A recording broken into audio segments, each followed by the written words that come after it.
Bonjour les oxymores, j'espère que vous allez bien. Je viens aujourd'hui vous parler de livre, cet objet précieux qui représente à lui seul une ouverture sur le monde.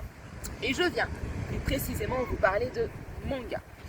Alors je vous invite aussi à rester jusqu'à la fin de cette vidéo parce que je vous ai préparé une petite surprise. Pour en revenir au manga, autant vous dire que ce n'est pas mon genre de prédilection. Par contre, c'est le format le plus lu par nos élèves, par nos jeunes, et autant vous dire que parfois le manga suscite des débats houleux entre collègues de lettres quant à sa littérarité. Le manga peut-il être assimilé à de la littérature? Alors, étant une enseignante ouverte à toute forme d'art, je ne dénigrerai jamais les lectures de mes élèves. Au contraire, je m'en sers comme passerelle pour les amener vers les textes classiques pour découvrir d'autres différents genres. Alors, dans un premier temps, revenons sur les bienfaits de la lecture. La lecture, premièrement, lire, c'est enrichir son lexique, son vocabulaire. À ce niveau-là, on peut dire qu'au niveau des mangas, on est assez bien servi. Les textes sont écrits dans un français très correct, varié, parfois même soutenu. Lire, c'est aussi entrer dans des univers différents, dans des mondes, qu'ils soient réalistes, imaginaires, futuristes ou fantastiques. Et de ce côté-là aussi, on est plutôt bien servi dans l'univers du manga. Lire, c'est enfin découvrir, connaître.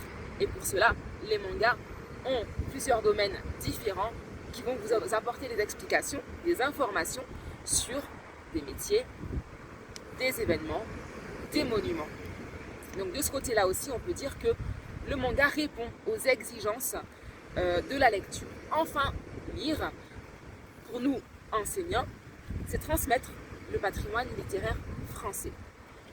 Jusqu'à présent, ça n'était pas le cas, mais très récemment, s'adaptant au goût des élèves, au goût des jeunes, on a des classiques qui ont été adaptés au format manga, au format BD. Je pense notamment au Cid de Corneille, qui a été adapté en manga. Je pense aussi aux Misérables de Victor Hugo, que l'on peut trouver sous forme de bande dessinée.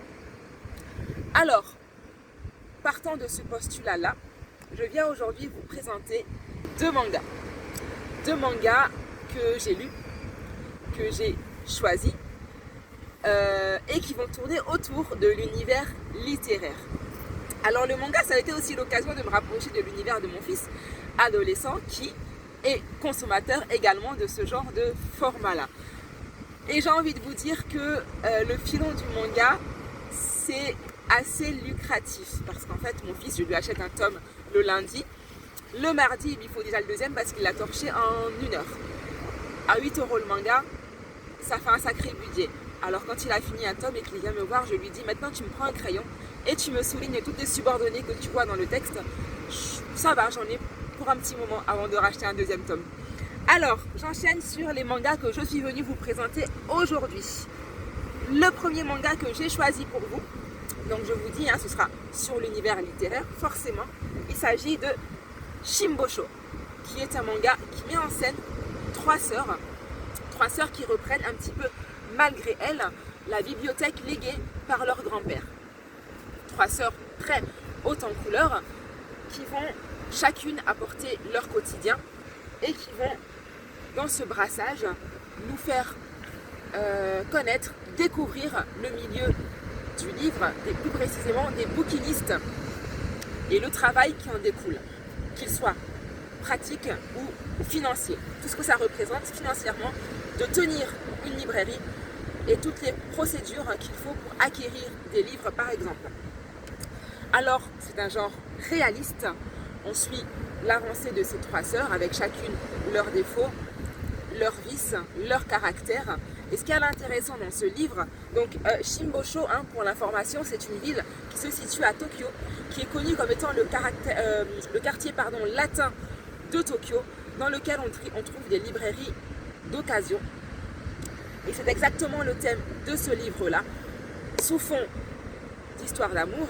Et le livre retrouve sa place, j'ai envie de dire, sa place de chef-d'œuvre, retrouve sa place de valeur inestimable. Parce que dans cette bibliothèque, elle va retrouver différents chefs-d'œuvre dont la valeur sera inestimable et qui va susciter l'intérêt de personnes mal intentionnées qui vont être prêtes à tout pour mettre la main sur ces chefs-d'œuvre. Donc c'est un manga qui est récent, qui vient de sortir, et j'ai trouvé le tome 1 très très intéressant. Le deuxième manga que je viens vous présenter aujourd'hui, c'est Magus of the Library. Donc ici le genre est fantastique.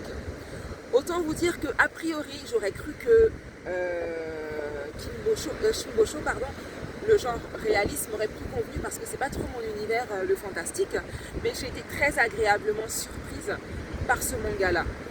Alors on suit les aventures d'un petit garçon qui vit dans un quartier défavorisé, qui a soif de connaissances, qui a soif de lecture.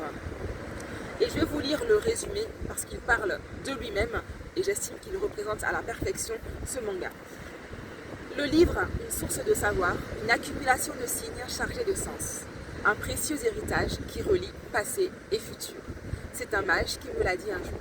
Protéger les livres, c'est tout simplement protéger le monde. Pour le jeune Shio, qui passe son temps libre plongé dans les romans, les récits extraordinaires sont un refuge face à la brutalité du quotidien. Son rêve est de partir pour la capitale des livres, où sont rassemblées toutes les connaissances du monde. Un projet utopique pour un gamin sans ressources, jusqu'au jour où les envoyés de la fameuse bibliothèque centrale débarquent dans son village. Le miracle qu'il appelle de ses voeux depuis si longtemps est-il sur le point de se réaliser. Magus of the Library est une ode à la lecture et un formidable appel à l'aventure. Au carrefour des mille et une nuits, des récits de pirates et de l'héroïque fantasy. C'est un terrain de jeu rêvé pour l'enfant qui sommeille en lui. Alors effectivement, le livre y est présenté comme un objet magique, encore une fois qui a une valeur inestimable. Un livre capable de modifier la condition, un livre capable de changer le monde tout simplement. J'ai relevé pour vous deux passages plus précisément qui m'ont beaucoup plu. Alors, le jeune Shio se retrouve donc avec un livre entre les mains et il dit « Les récits ont parfois un grand impact sur la vie de leur lecteur, c'est un pouvoir extraordinaire. » À un autre moment aussi, on retrouve le jeune Shio qui, accompagné d'un fameux envoyé de la bibliothèque centrale, donc celui-ci va finir par dire « Le savoir que l'on trouve dans les livres est précieux, mais il ne peut rivaliser avec l'expérience. » Alors effectivement, la lecture certes est un bien précieux qui nous fait entrer dans différents mondes réalistes ou fantaisistes, mais il ne faut tout de même pas oublier que le vrai savoir va venir aussi de l'expérience. Alors, ces deux mangas-là que je vous présente aujourd'hui sont pour moi une passerelle.